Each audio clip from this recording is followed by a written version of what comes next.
আজ আমাদের ভারতবর্ষের ৮০তম স্বাধীনতা দিবস। আমরা এখন সবাই চলেছি মেয়র রোডের হর ঘর তিরঙ্গার প্রসেশনে।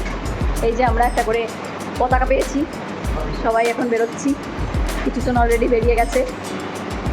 দেখা হবে মেয়র রোডে হর ঘর তিরঙ্গা প্রসেশন। ৮০তম স্বাধীনতা দিবস উপলক্ষে আমাদের রাজ্যে বিভিন্ন জায়গায় 10 দিন ব্যাপী প্রসেশনের আয়োজন করা হয়েছে। চলে এসছি আমরা আকাশবাণী ভবনের সামনে, আমরা দাঁড়িয়ে আছি, বাকিরা এখনো আসেনি, অনেক অফিস থেকেই সবাই আসছে। ওই যে দেখা যাচ্ছে কত ভিড় হয়েছে, আমরাও এখানে দাঁড়িয়ে আছি, কাশিদের জন্য ওয়েট করছি। 10 আগস্ট আমাদের অফিস থেকে প্রসেশনে অংশগ্রহণ করা হয়েছিল। ওখানে আমরা প্রথম শব্দ চ্যানেলে ইন্টারভিউ দিলাম।